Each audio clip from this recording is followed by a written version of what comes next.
Welcome once again to another edition of 5 Minutes in the Lounge with Reverend Jeff.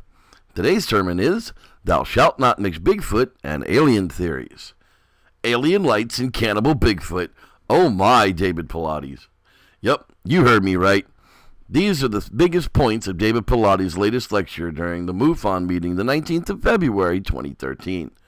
I was able to catch the first 30 minutes of his lecture on YouTube.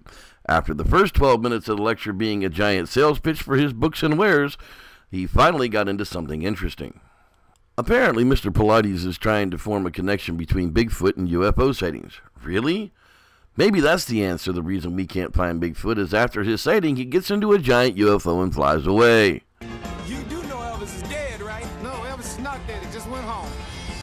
David then goes on to talk about acquiring Ray Crow's track record articles about Bigfoot. He then goes on to tell of a native reservation in Washington State near Colville. He begins to relay the story of alien lights being seen on the reservation, but also a hotspot of Bigfoot. And Ray Crow's track record shows the link between the alien lights and the Bigfoot. Really, David? Tell us more how these humans are connected to the UFOs because their DNA is unlike anything else on this planet. What are you trying to tell us? Years of study in evolution is completely wrong because you can't accept that things work on a scientific protocol? But if you'd like to read all this information again, it's only available for sale on the website.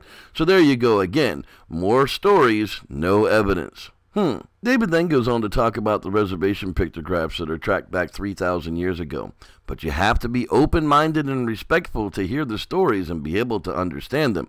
For after all, Bigfoot is a magical creature. Mr. Paulides then tells us of a story from 1924 of hikers having rocks thrown at them by Bigfoot, that they reported it to the sheriff, and the police went out to hunt them. Later on, 3 native tribes got together and had a press conference and said that they are a tribe of people, have a language, and have abilities that we don't have. If you get them mad, they can hurt you really bad. And then he goes on to talk about how Bigfoot can have mimic capabilities such as owls and other animals in the woods. Mr. Paulides also claims that they have many stories that leads to the conclusion that these are not apes because they have a language. Scott Nelson, the cryptolinguist guy, got involved with the Sierra Sounds project, breaking down the language to an entire package, verifying his theory is correct. And then Mr. Paulides turns the corner just a little bit. He makes a statement that Bigfoot steal native women and babies and are responsible for killing an entire branch of natives after one was killed by the tribe. Really, Mr. Paulides? Are you telling me that Bigfoot's a danger to our native villagers? David begins to tell us a story of Lucy Thompson, a native woman that wrote a book, and she talked about the Indian devils, Bigfoot to you and I, and they would come to the village during the day while the warriors were away hunting meat, take women and children. Sometimes they would eat them, sometimes they would breed with them. The natives could tell where the Bigfoot were by the fires that were high up in the hills. So David's new theory is Bigfoot don't use fire anymore because it gives away their position. Excuse me, did I just hear that right? Vigilante, women, and baby-stealing tribe of humans linked to UFOs and alien lights? Mr. Paulides, where are you trying to go with all this?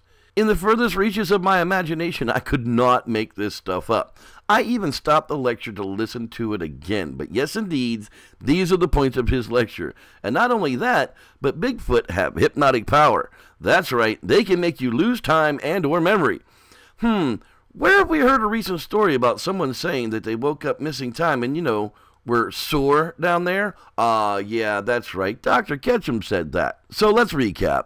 I came here to talk about UFOs and Bigfoot. I have a bunch of really good stories and pictures, but I won't show them to you. You have to go to my website and buy my books. Bigfoot and UFOs are connected through the Native American tales, but you have to be respectful and open-minded enough to hear them. And the hairy tribes people of the high hills have learned not to use fire so they won't give away their position when they come into your native village, steal your women and children, some to eat and some to breed with. What can I say about all this? Batshit crazy. How do I even begin to address the outlandish lecture Mr. Paulides attempts to give? Yes, this is the same person who told Team Taser's own Tammy Murray to her face that Justin Smeha switched to samples because Melba have proven Bigfoot are human. I'm not sure where you want us to go with this. Should they be protected or hunted down for killing and eating native peoples? You can't have it both ways.